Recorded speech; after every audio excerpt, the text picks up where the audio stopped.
आप सभी की इच्छाओं को नमन। कड़वी जुबान, राजा और संत। कहानी का टाइटल है, एक छोटी सी कहानी आपको और सुनाता हूँ। एक राजा था, एक संत था और राजा की अपना अहंकार वाली जुबान।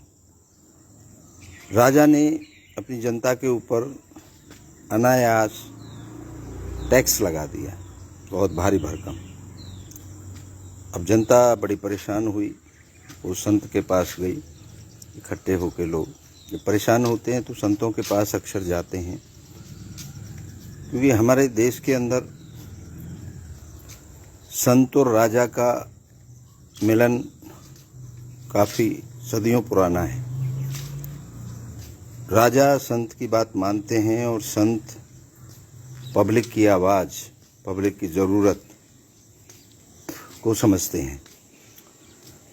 तो जब राजा ने भारी भरकम टैक्स लगा दिया तो जब जनता परेशान हो गई तो संत की शरण में गई।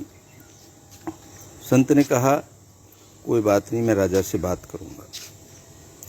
जब संत राजा के पास गया और राजा से बोला कि आपकी जनता परेशान है, आप ये टैक्स हटा दीजिए, तो राजा ने संत का, क्योंकि राजा को अहंकार था, ताकतवर राजा था, बुद्धिमान राजा था, अहंकारी राजा था, तो उसने संत का अपमान किया और संत को देशद्रोही बता दिया और संत को फरमान सुना दिया कि आप देश छोड़ करके बाहर चले जाइए, अदरवाइज आपको कारागार में डाल दिया जाएगा। संत शांत रहे, क्योंकि संत होता ही वो है जो शांत रहता है, जो सिर्फ मुद्दे की बात करता है, मुद्दे की बात समझता है, और जब किसी को अहंकार आ जाए तो वो शांत हो जाता है। जो शांत है वही संत है और जो संत है वही शांत है। ये दोनों का चोली दामन का साथ है। जो अहंकारी है, जो कड़वी जुबान बोलता है, जो किसी का अपमान करता है, वो संत नहीं हो सकता। तो संत देश छोड़ करके चला गया और दूसरे देश में जा कर के एक पेड़ के नीचे बैठ के तपस्या करने लग गया, क्योंकि संतों की कोई बहुत ज़्यादा ज़रूरत नहीं होती। कपड़ा मिले ना मिले कोई फ़र्क नहीं पड़ता, भोजन मिले ना मिले कोई फ़र्क नहीं पड़ता। भोजन से आपको फ़र्क पड़ता है। आपको ब्रेकफास्ट भी चाहिए, मॉर्निंग टी भी चाहिए, बेड टी, लंच भी चाहिए, डिनर भी चाहिए, इवनिंग स्नैक्स भी चाहिए, सब कुछ चाहिए आपको। अच्छे कपड़े चाहिए ब्रांड के। संतों को क्या चाहिए?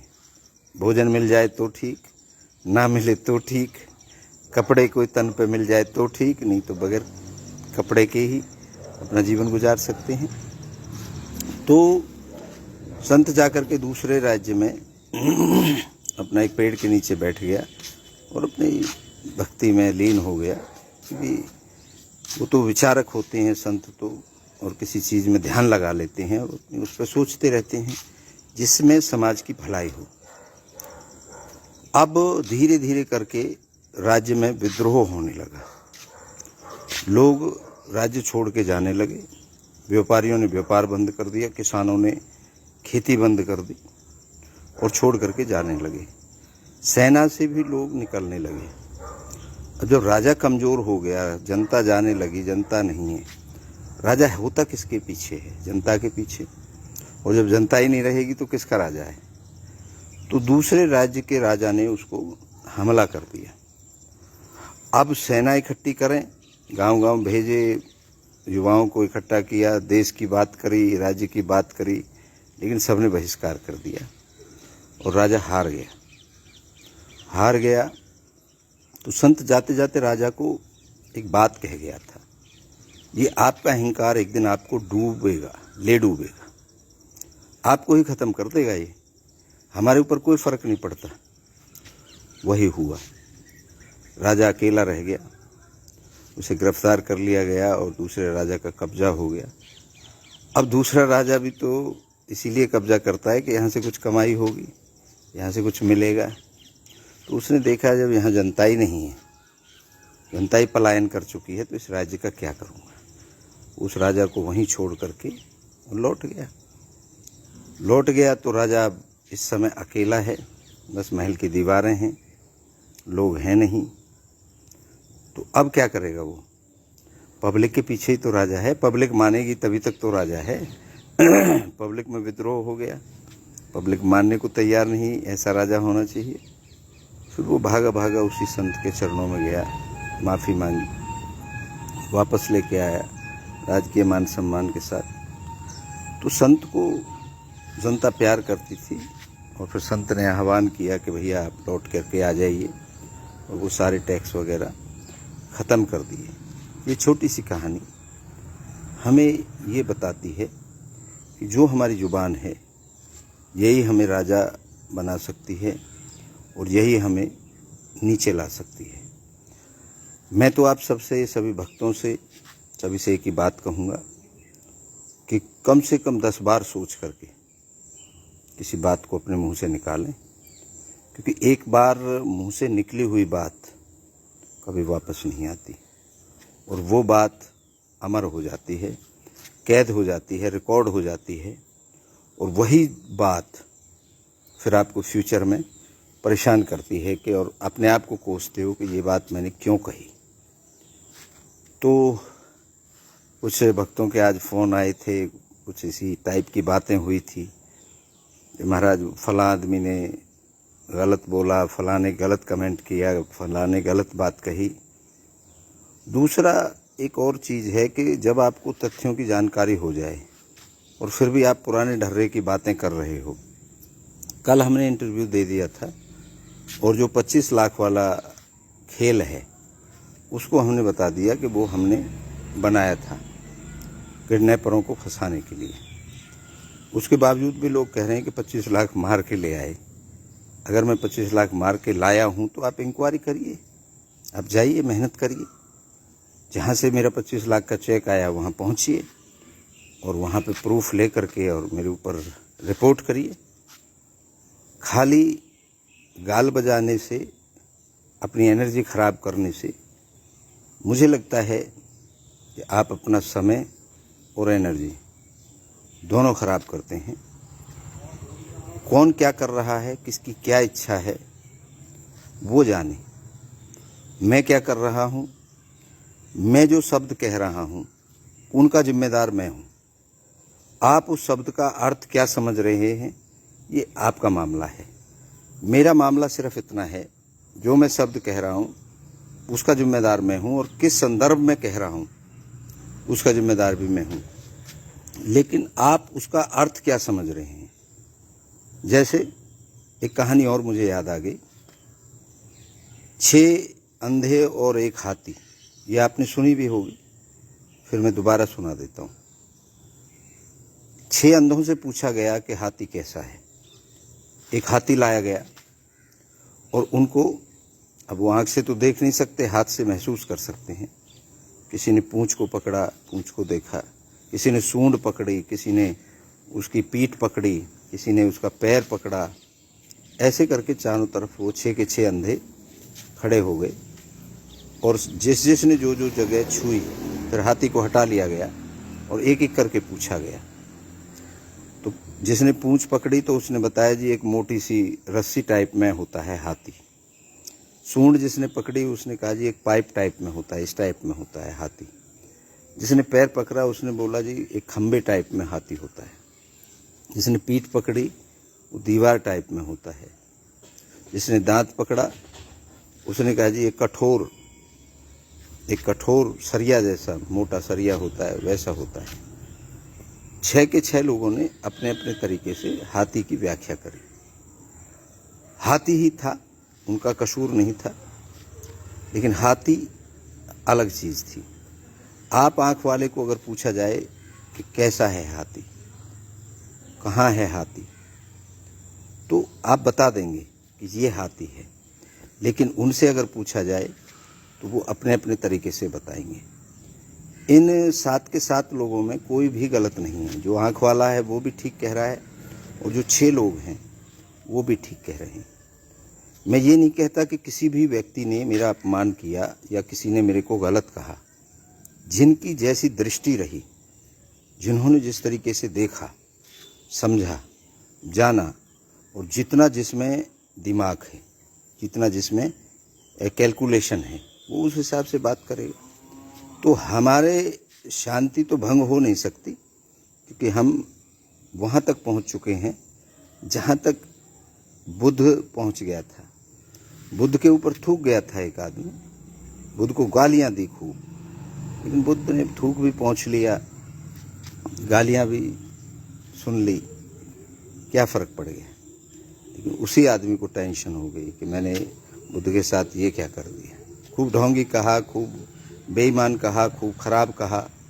लेकिन जब आप रात को सोते हो, आप वास्तव में अपने आप से बात करते हो, अकेले होते हो। भीड़ में आप कुछ भी बोल सकते हो, लेकिन जब आप अकेले सोते हो, जब रात को आपको ख्याल आता है कि भाई मैंने क्यों बोला ये, अपने आप से बात करते हो, जब आपको पता लगता है कि भाई मैंने इस आदमी को गलत बोला, और फिर आप अपने आप से ही लड़ाई लड़ते हैं, अपने दिमाग से ही लड़ाई लड़ते हैं, अपने विचारों से ही लड़ाई लड़ते हैं, तो एनर्जी आप खुद स्वयं ख़त्म करते हैं। किसी से जलन करके, किसी के सिस्टम को देख करके, परेशान हो करके आप कभी भी उसका नुकसान नहीं करते। अगले आदमी का नुकसान वो खुद कर सकता है, बाहर का आदमी उसका कोई नुकसान नहीं कर सकता। हमेशा व्यक्ति खुद नुकसान करता है अपना, अपने ही बुने हुए जाल में फंसता है, अपनी ही कही हुई बातों में फंसता है, अपने ही बनाए हुए जो षड्यंत्र होते हैं उसमें फंसता है। अब जो ये हमारे केस में षड्यंत्रकारी थे, जो किडनैपर थे, इन सब लोगों ने मुझे फंसाने का एक जाल बनाया, लेकिन मेरा जाल तो धीरे धीरे करके साफ़ हो गया, हो जाएगा। 17 तारीख को पंचायत होगी, उसमें सारा साफ़ हो जाएगा। समाज के सामने मैं अपनी बात रख दूंगा, समाज जो निर्णय लेगा, जो सज़ा देगा, उसे भुगतने के लिए हम तैयार हैं। लेकिन वो जो लोग हैं, मेरा बाप मेरे पास आ जाएगा, ये भी, क्योंकि मेरा बाप मेरे अलावा कहीं जा ही नहीं सकता, सेवा कोई कर ही नहीं सकता। क्योंकि जो लोग पिताजी पिताजी चिल्ला रहे थे, तो बाप के साथ कोई ऐसा करता है, बाप के साथ कोई ऐसा करता है, उन लोगों के भी माँ बाप हैं, उन लोगों की भी अपनी ज़िंदगी है, वो लोग भी बेटी बेटा वाले हैं, वो लोग भी परिवार वाले हैं। तो आज मेरे साथ है, कल आपके साथ भी हो सकता है, आपका पिताजी भी आपका विद्रोह कर सकता है। मैं तो मैनेज कर लूँगा, क्योंकि मेरे पास तो इतनी बुद्धि है कि मैं अपने बाप को कैसे ढूंढ सकता हूँ। भारत के इतिहास में ये पहली बार ऐसा हुआ है, किसी बेटे ने अपने बाप को अपने तरीके से ढूंढा। अदरवाइज आपका बाप गुम हो जाए, आप सीधा थाने में जाओगे, जाके पुलिस को डिस्टर्ब करोगे। पुलिस के पास वैसे ही इतने केस हैं, वैसे ही इतना काम है। मैंने अपनी अकल से, अपने दिमाग से, अपनी प्लानिंग से अपने बाप को ढूंढ लिया और अपने गांव तक पहुंचा दिया, बगैर कोई इधर उधर भाग दौड़ के। तो ये होती है प्लानिंग, और इस प्लानिंग में आप सब लोग जितने भी किडनैपर हैं, जो 1 करोड़ रुपए मेरे बाप के पास है, उसको खाने में लगे हैं, और 1-1 रुपया जो खाया है, 1-1 दिन, 1-1 मिनट, 1-1 घंटे का हिसाब मांगा जाएगा, चाहे समाज मांगे, चाहे पुलिस मांगे। क्योंकि हम कभी भी जल्दबाजी नहीं करते, हम बड़े शांत तरीके से, क्योंकि हम संत हैं, हमें सर्टिफिकेट किसी से लेने की ज़रूरत नहीं है। शांत हो करके फिर हम योजना बनाते हैं, और तभी हमने अपने पिताजी को वहाँ से छुड़ा लिया, निकाल लिया। तो खैर, ये हमारी पर्सनल लाइफ से जुड़ी हुई बातें भी आपको पता लग रही हैं धीरे धीरे, और हम क्या कर रहे हैं, क्योंकि हमारे अंदर जो है वो ही बाहर है। हमारे ऐसा नहीं कि मैं कह कुछ रहा हूँ और अंदर कुछ है, ना मैं किताब पढ़ता हूँ, अभी किताब पढ़ के थोड़ी बोल रहा हूँ। मैं उन लोगों को ये कहना चाहता हूँ जो अभद्र भाषा का इस्तेमाल करते हैं, वो 5 मिनट बोलें, 5 मिनट बोल करके दिखाएं, लाइव आ करके दिखाएं, अपनी बात रखें, अपनी पीड़ा रखें, अपना पक्ष रखें। सभी लोग फेसबुक से जुड़े हुए हैं, बताएं क्या है। मैं तो हर समय जब भी लाइव आता हूं और जब भी बगैर लाइव के भी रहता हूं, मेरे अंदर से बातें आती हैं। मेरी इच्छा है, अपनी इच्छा के हिसाब से मैं बोलता हूं, अपनी इच्छा के हिसाब से खाता हूं, पीता हूं, नहाता हूं, धोता हूं। आप दूसरे की इच्छा के हिसाब से कपड़े पहनते हो, दूसरे की इच्छा के हिसाब से खाना खाते हो, दूसरे की इच्छा के हिसाब से जिंदगी जीते हो, दूसरे को जवाब देने के लिए आप प्रतिबद्ध रहते हो। मुझे किसी को जवाब नहीं देना। मेरा मन करेगा तो मैं जवाब दूंगा, मेरी इच्छा करेगी तो जवाब दे दूंगा, मेरी इच्छा नहीं करेगी तो नहीं दूंगा। किसी का मैं नौकर थोड़ी हूँ। मेरा मन करेगा मैं फ़ोन उठाऊंगा, मेरा फ़ोन, मेरी फेसबुक, मेरी अपनी चीज़, मैं मेरा मन जो मन करेगा वो बोलूँगा। आप 1 मिनट में जज बन जाते हो, अजी ये तो फलाना है, ये तो ढिमका है, ये तो ऐसे बोल रहा है, वैसे बोल रहा है। बोल रहा हूँ भाई, जो बोल रहा हूँ खुलेआम बोल रहा हूँ। अजी इसने तो अभद्र डांस किया, मेरा मन किया डांस करने को, मैंने डांस कर लिया। आपका मन ये कर रहा होगा कि साला इसकी जगह हम क्यों नहीं डांस कर रहे, क्योंकि वो धुनी इतनी प्यारी थी, हर कोई उस पर नाचना चाहेगा। आपके मन में भी ये खूब नाचने की, मेरी तरह का बनने की, लेकिन यूनिक पीस हो। आप भी यूनिक हो, आप बिल्कुल, आपके अंदर क्वालिटी है, लेकिन वो अलग क्वालिटी है और मेरी क्वालिटी अलग क्वालिटी है। आप मेरे को मेरे जैसा नहीं बन सकते। हाँ, आप मेरे से बेहतर बन सकते हैं अपनी मेहनत से, अपने प्रयास से। जैसे हम बने हैं, हम जो भी बने हैं अपनी मेहनत से बने हैं। चाहे हम पागल आपको नज़र आते हैं, चाहे हम आपको चूतिया नज़र आते हैं, चाहे हम अपनी इज्जत की धज्जियाँ उड़ाते नज़र आते हैं, जो भी उड़ाने, जो भी आप समझें, वो सब हम अपनी मेहनत से, अपने अनुभव से बने हैं। आप भी बन सकते हो, घबराइए नहीं। ज़िंदगी बहुत लंबी भी होती है और बहुत छोटी भी होती है। लंबी इसलिए होती है कि जब आप आनंद के साथ जीते हैं तो वो एक एक पल चूसते हैं आप। ज़िंदगी वास्तव में, मैंने कई जगह पढ़ा कि आइसक्रीम की तरह होती है, खाएंगे तो भी पिघलेगी, ना खाएंगे तो भी पिघलेगी।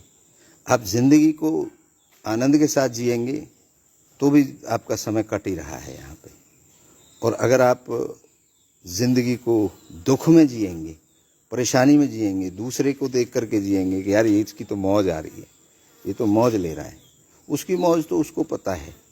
हो सकता है आपको दिखा रहा हो वो मौज ले रहा है, हो सकता है वो आपसे ज़्यादा दुखी हो, लेकिन ये बाज़ार है और इस बाज़ार के अंदर, ये पूरी दुनिया एक बाज़ार है और इस बाज़ार के अंदर जो दिखता है वो बिकता है।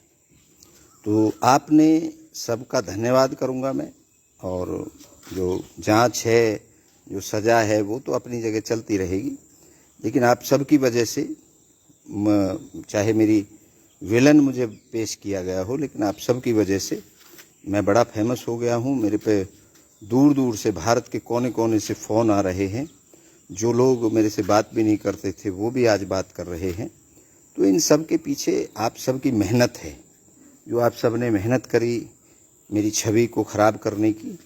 तो आप सबको मैं इसलिए भी धन्यवाद देता हूँ कि आप लोग ऐसे ही मेहनत करते रहिए और मुझे और ज़्यादा फेमस करिए। जितनी भी मेरी ख़राब बातें आप प्लान कर सकते हो, याद कर सकते हो, लिख सकते हो, वो लिख करके कहिए। आप खुद, जैसे मैं लाइव आता हूँ ऐसे लाइव आइए और कहिए, मेरे खिलाफ कहिए, मुझे विलन बनाइए, मुझे कोई फ़र्क नहीं पड़ता। मेरे ऊपर तो कवच ऐसा है ये भगवा कपड़े का। संत तो संत होते हैं, 1 मिनट में झड़ जाते हैं, और ऐसा कौन भगवान हुआ है, कौन ऐसा बड़ा संत नहीं हुआ जो विवादों में नहीं रहा। मेरे साथ विवाद जुड़ा है तो कौन सी नई बात है, लेकिन मेरा जो विवाद है आप लोगों ने इतना बेहतरीन बना दिया मेरे को, लेकिन आधार रहित। आपका जो बातें थी वो सारी आधार रहित थी, और वो हम धीरे धीरे करके उसको साफ कर देंगे। लेकिन वो जो सफाई हमारे यहाँ से होके जाएगी वो आपके ऊपर जाएगी, क्योंकि उसको तो कहीं ना कहीं जाना है, बुराई को। तो जो चीज़ें आपने, जो कीचड़ हमारी तरफ फेंका है, वो कीचड़ हम साफ करके आपके बदन पे जाएगा, और जब आपके बदन पे जाएगा हम तो सहन शक्ति है हमारे अंदर, हम तो सहन कर गए। आप कैसे सहन करेंगे? आप अपना प्लानिंग करिए, योजना बनाइए, अपनी इच्छा को जगाइए, और इच्छा पूर्ण करने के लिए हम सब इस धरती पर हैं अपनी अपनी इच्छाओं के लिए। तो आपको ऑल द बेस्ट कहता हूँ सभी को, और आपको एक बार पुनः धन्यवाद देता हूँ। जितने भी मेरे लिए नेगेटिव कमेंट्स करते हैं उनका बहुत धन्यवाद है, क्योंकि मुझे पता चल जाता है कि आप मुझे देखते हैं। वैसे तो पता ही नहीं चलेगा अगर आप कमेंट नहीं करेंगे, तो मुझे पता ही नहीं चलेगा कि कोई मुझे देख भी रहा है। तो मुझे पता लग जाता है। आप कमेंट करते रहिए, ख़राब कमेंट खूब करिए, और लेकिन तैयार रहिए अपने समय के लिए। समय सबका आता है। और एक हमारे नाना कहा करते थे एक बात, जब वो दिन नहीं रहे तो ये दिन भी ना रहेंगे, क्योंकि समय मौसम सब बदलता है। अब बरसात के दिन है, इससे पहले गर्मी के दिन थे। जब गर्मी वाले दिन ना रहे तो ये बरसात के भी ना रहेंगे, फिर सर्दी आ जाएंगी, और सर्दी में जब पहुँचेंगे, जब बरसात वाले दिन ना रहे तो सर्दी के भी ना रहेंगे, सर्दी भी एक दिन चली जाएगी। तो हमारा जब पॉजिटिव वो था वेव्स लोगों के दिमाग में, जब वो दिन नहीं रहे तो ये जो ख़राब दिन है, एक दिन ये भी हमें छोड़ के चले जाएंगे, और फिर से बदलाव होगा। हो सकता है इससे भी बुरे दिन आए, और हो सकता है इससे बेहतर दिन आए। हम दोनों के लिए तैयार हैं, क्योंकि कभी भी किसी के भी ऊपर कोई भी किसी भी समय अच्छा और बुरा आ सकता है, और हम तो अच्छे और बुरे से ऊपर उठ गए। हमें ना कोई अच्छा लगता है और ना कोई बुरा लगता है। लाओ त्से एक बात कहते थे, वो बड़ी प्रीतिकर है मुझे। कन्फ्यूशियस, लाओ त्से, ये सब चाइना के फिलोसफर थे। तो लाओ त्से अपनी इसमें ताल मारते थे अपनी जांग में, जैसे कहते हैं ना हमारे यहाँ, ऐसे तेरे माँ ने दूध पियाया हुआ है, इस टाइप से कहते थे कि मुझे कोई हरा नहीं सकता। तो लोग कहते थे अरे बड़ा पतला सा आदमी है, इसे कौन नहीं हरा सकता। वो कहते थे कि मैं तो पहले ही हारा पड़ा हूँ, मुझे जीतना तो है ही नहीं, मुझे कोई हरा ही नहीं सकता जब मैं पहले ही हारा पड़ा हूँ। तो वही बात मैं कहता हूँ कि मुझे जीतना नहीं है, मुझे कोई हरा ही नहीं सकता। क्यों? क्योंकि मैं तो हारा पड़ा हूँ पहले ही। मैं तो जन्म हार से हुआ है, मेरा जन्म दुख से हुआ है, तो दुख मुझे क्या परेशान कर देगा। मेरा जन्म गरीबी से हुआ है, तो गरीबी मुझे क्या परेशान कर देगी। मेरा जन्म भूख से हुआ है, तो भूख मुझे क्या। तो बीच बीच में मैं चेक करता रहता हूँ। जैसे पीछे मैंने तिरंगा यात्रा करी थी, तो उसमें 14 दिन तक मैं भूखा रहा, तो मैं चेक करता रहता हूँ। जैसे मैंने बताया कि मैं 3 व्हीलर रखा हुआ है, इसको देख लेता हूँ, वैसे ही मैं अपनी पुरानी जो मेरी मजबूरी रही है उनको मैं, अब जब सब कुछ अवेलेबल है, तो फिर बीच बीच में साल में एक बार मैं 10 से 15 दिन का उपवास करता हूँ, और फिर जो मन में आता है वो खाता हूँ। उसके बाद भाई मेरा मन किया रबड़ी खाने का तो रबड़ी खाऊंगा, मेरा मन किया लस्सी पीने का लस्सी पीऊँगा, लेकिन उस चीज़ को ख़त्म नहीं होने देता। उस चीज़ को निरंतर याद रखता हूँ कि मेरे अंदर वो ताकत है, जो तपस्या है, वो चाहे मजबूरी में हुई। ठीक है, मेरी मजबूरी में मुझे 15 दिन भूखा रहना पड़ा, लेकिन अब मैं जानबूझ के उस चीज़ को टेस्ट करता हूँ। तो मैं तो यही चाहता हूँ कि आप सभी की इच्छाएं पूर्ण हों, आप खुश रहें और अपने लिए काम करें। दूसरों के लिए तो नौकर काम करते हैं। अगर आप किसी के नौकर हैं तो आप दूसरे के ज़िंदगी में इंटरफेयर करेंगे, और अगर मालिक हैं तो अपने लिए काम करेंगे। मैं तो बार बार आपको आगाह करता रहता हूँ कि आप अपने लिए काम करिए, और जब आप अपने लिए काम करेंगे तो डेफिनेटली आप सक्सेस रहेंगे। मैं तो अपने लिए काम करता हूँ, अभी भी मैं अपने लिए कर रहा हूँ, हर समय मैं अपने लिए काम करता हूँ, मैं दूसरे का नौकर हूँ ही नहीं। चलिए खैर, आप सभी की इच्छाओं को नमन करता हूँ। आप सबकी जय हो।